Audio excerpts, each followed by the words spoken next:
What is the highest probability trade today? Now that is a very interesting question, okay, because it addresses one variable, probability, and it ignores two others, risk and reward. To me, the highest probability trade was the one that I said. When bar 62 is happening, I said, traders are buying. I'm buying. It's going up, right? So 62 is the highest probability trade, but that does not mean it's the easiest trade. It just means the probability that we're going to get some kind of a measured move out of 62 is very high, probably 70%. But the risk is big, depending on where you bought. If you bought the close, you're risking whatever, 12 points or so. The reward is at least as big, but with the probability 60 or 70%, it's a great trade. So that is the highest probability trade. Also, I think when you're starting out, it's a difficult trade to take. When the market's going down, down, down, and you're thinking, oh my gosh, it's going to fall below the January low, and instead it reverses up suddenly like that, it's just really hard starting out. Just become brain dead and mechanical. But that's what I do. Going up 62, I don't think, this can't be happening. This is happening too fast. The risk is too big. I better wait for a pullback. No. I just said, buy the market. Just hit the button, buy the market. The market is clearly going up, and it's going up very fast.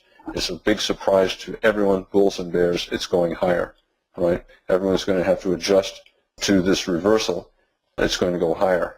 And the slower you are to hit that button, the less profit you'll have and the greater your risk will be. But in those first 2 minutes, 62, it was clearly a change in the market. There was clearly a change in the market. And, I said earlier, these gap bars could lead to a major trend reversal, so you had to be prepared for some kind of a reversal around the low of the day. And we're at such critical support on the daily chart. So, and we're also at the bottom of a channel on the 60-minute chart.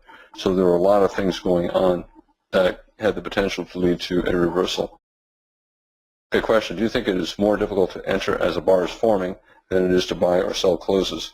In general, it's easier to enter on the close because a lot of times you anticipate it 3 or 4 minutes into the bar. You say, yeah, this looks like a good close. I'm going to buy it when it closes, so you can be ready for it.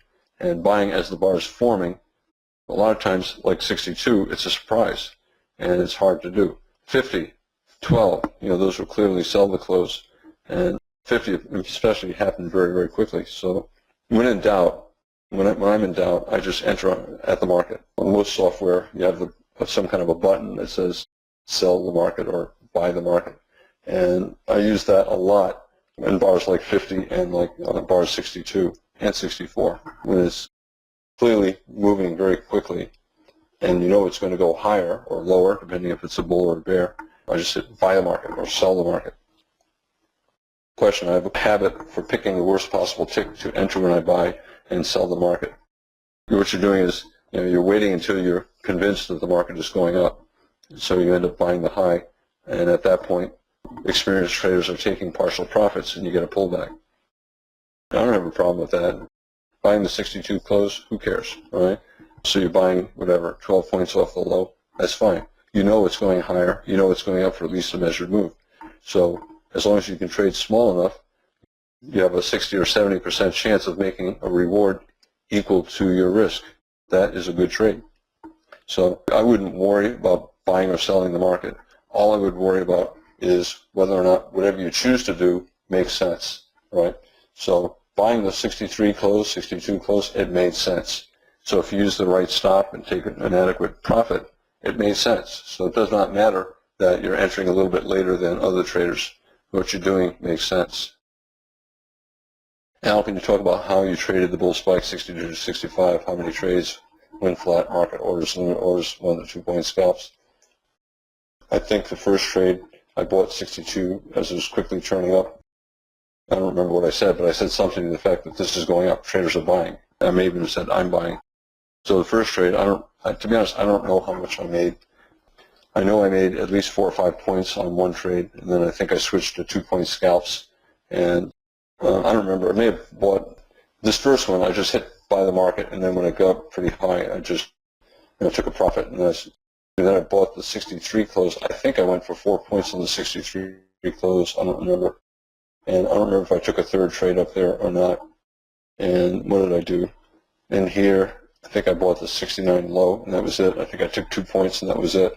I debated about buying as 74 was going up, but I was tired, and if I'm not at my best, whatever little edge I have over Goldman Sachs is non-existent. So if I'm not at my best, I just sit and I wait. You know, I'm human. I'm a body, right? Not a machine. And every good trader can only have a small edge because he's competing against really smart, experienced people. So if you're not at your best, whatever edge you have when you are at your best is not there. So if you do not have an advantage, it does not make sense taking a trade. Okay, so tomorrow will be interesting. To me, this short covering so far is not enough to make me think we're going a lot higher. We might, but the bulls really need follow through. Otherwise, we're going to fall below that January low within the next few days. Okay, hope everybody has a good night.